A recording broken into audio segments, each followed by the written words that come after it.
व्याकरणिक भाग प्रकरण सर्वनाम का अध्ययन हम आज करेंगे।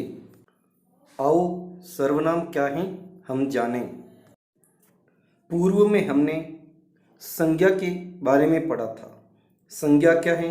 किसी प्राणी, व्यक्ति, वस्तु, स्थान, गुण, दशा या अवस्था के नाम को संज्ञा कहते हैं। संज्ञा प्राणी का नाम, व्यक्ति का नाम, वस्तु का नाम, स्थान का नाम, गुण, दशा या अवस्था, भाव के नाम को संज्ञा कहते हैं। संज्ञा के स्थान पर जो शब्द प्रयुक्त होते हैं वे शब्द सर्वनाम कहलाते हैं। आज हम सर्वनाम के बारे में अध्ययन करेंगे। मैं इस गद्यांश को पढ़ता हूँ। इस गद्यांश में संज्ञा शब्दों के स्थान पर नए शब्दों का प्रयोग किया गया है। वे सभी शब्द सर्वनाम हैं। मोहन बहुत अच्छा बालक है। वह केवल पढ़ाई में ही नहीं वरन खेल कूद में भी अग्रणी है। इस वर्ष उसने तीरंदाजी में अखिल भारतीय स्तर पर स्वर्ण पदक प्राप्त किया था। एक बार आचार्य जी ने उससे उसकी दक्षता का कारण पूछा तो उसने बताया, मैं जिस समय जो काम करता हूँ उसी में खो जाता हूँ। आचार्य जी ने फिर पूछा, इस काम में तुम्हारा मार्गदर्शक कौन है? इस पर मोहन ने बताया, मेरे पिताजी, वे मेरा हर क्षेत्र में सहयोग और मार्गदर्शन करते हैं। पुनः हम इस गद्यांश को अध्ययन करेंगे और समझेंगे। मोहन बहुत अच्छा बालक है। वह केवल, वह यानी कौन? मोहन। मोहन की जगह नया शब्द प्रयोग हुआ है वह केवल पढ़ाई में ही नहीं वरन खेलकूद में भी अग्रणी है। इस वर्ष उसने यानी किसने? मोहन ने तीरंदाजी में अखिल भारतीय स्तर पर स्वर्ण पदक प्राप्त किया। एक बार आचार्य जी ने उससे यानी मोहन से उसकी यानी किसकी?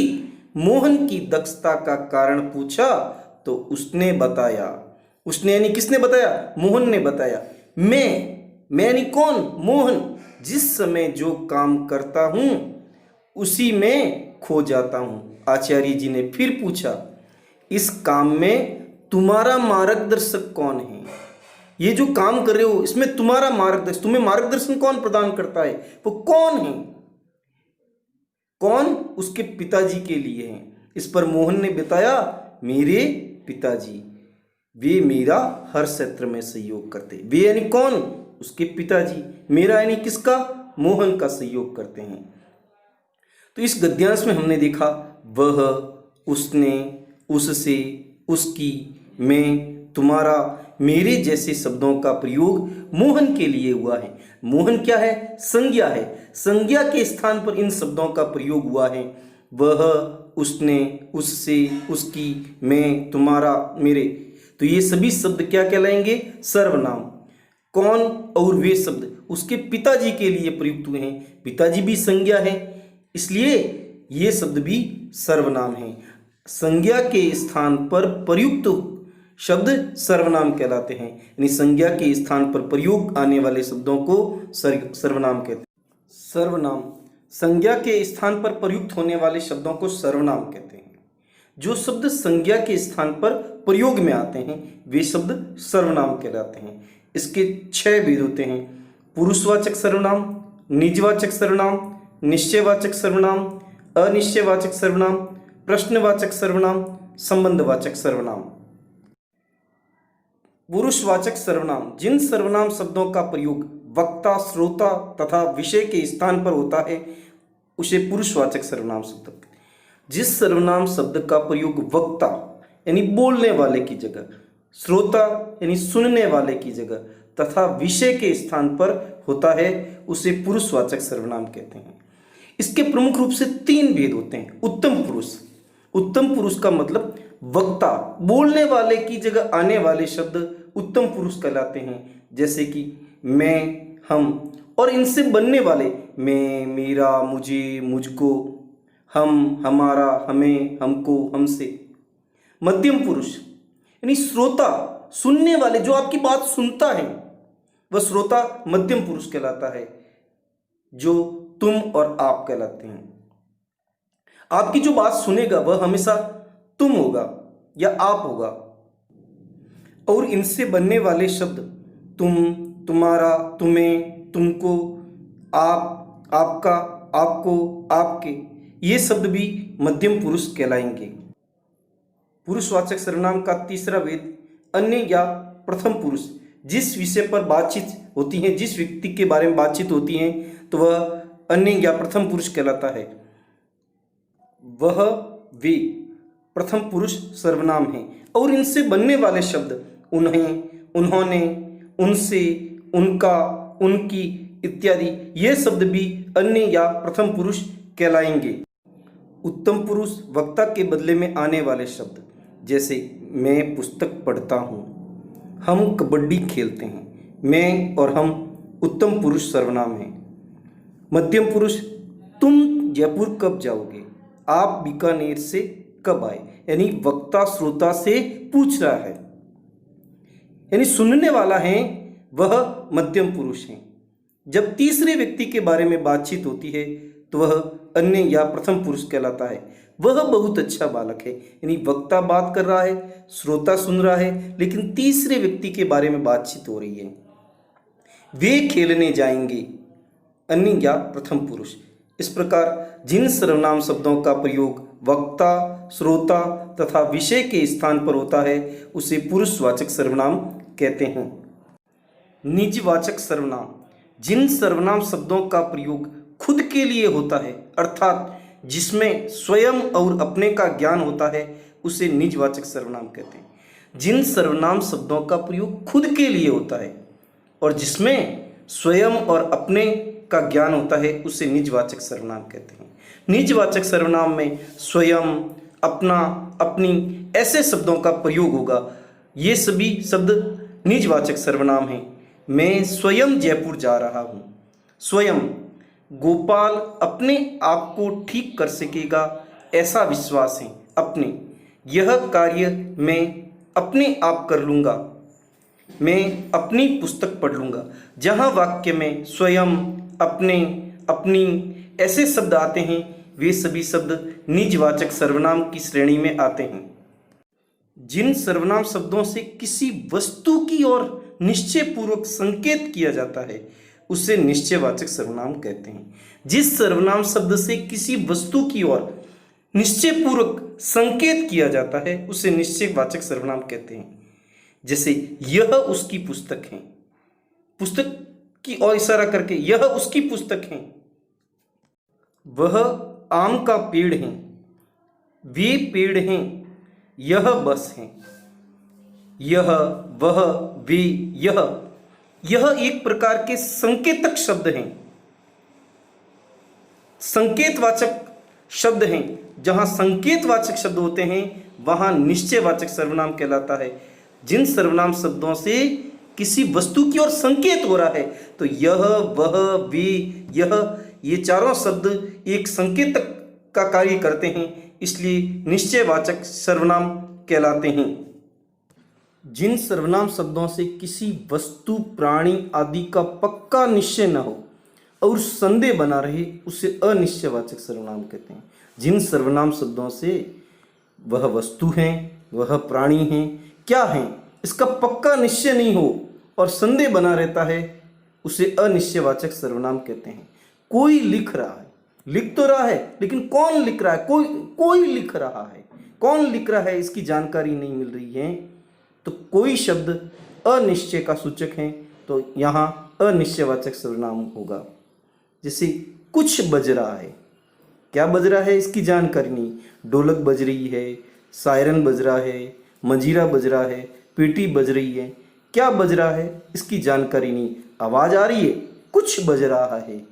तो कोई, कुछ, यह शब्द अनिश्चयवाचक सर्वनाम की श्रेणी में आते हैं। दूध में कुछ गिरा, यानी दूध में मक्खी गिरी, तिनका गिरा, कुछ गिरा हुआ है, यानी अस्पष्टता है, उस वस्तु के प्रति संदेह है।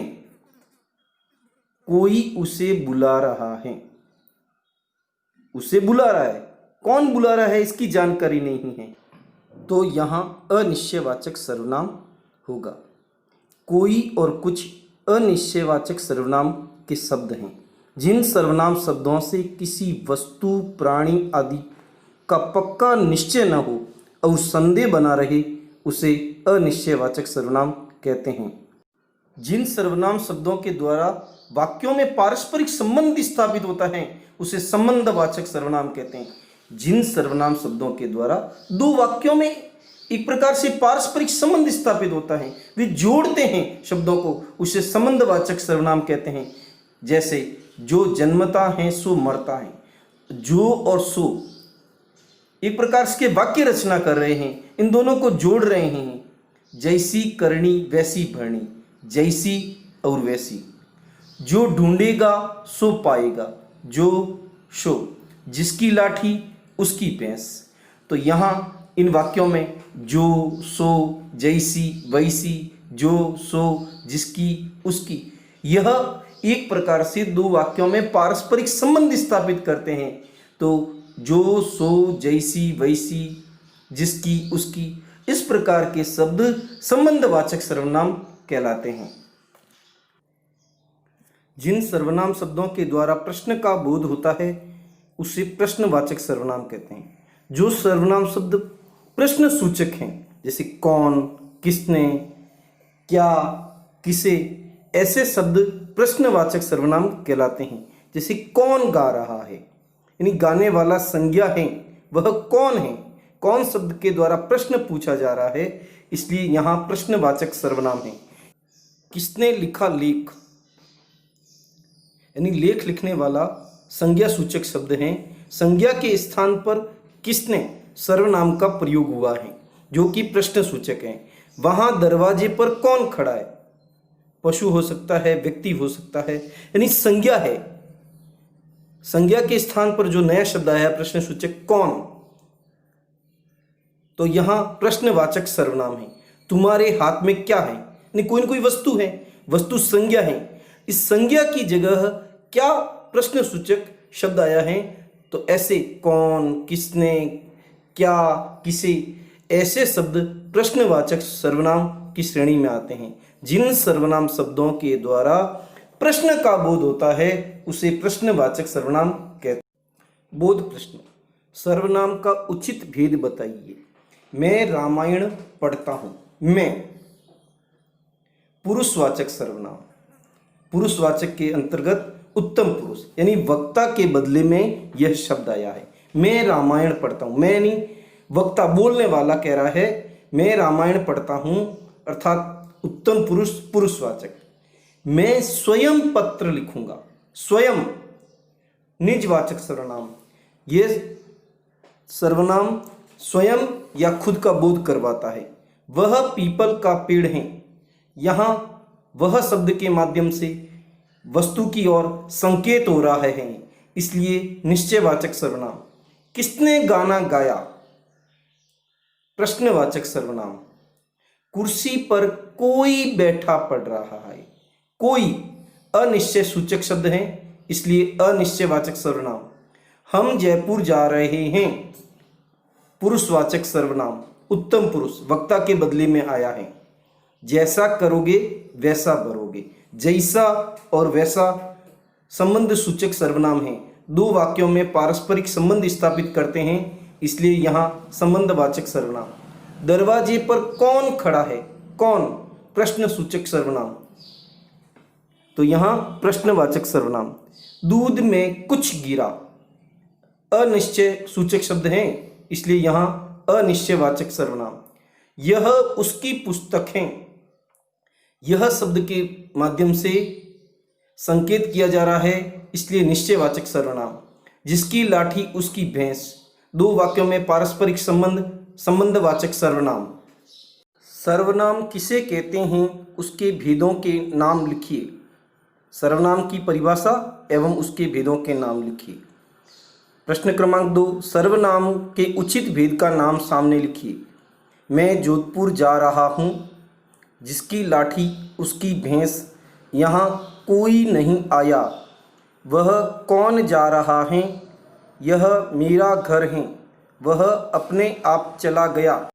गहरे लाल शब्द में किस सर्वनाम का प्रयोग हुआ है, वह लिखिए।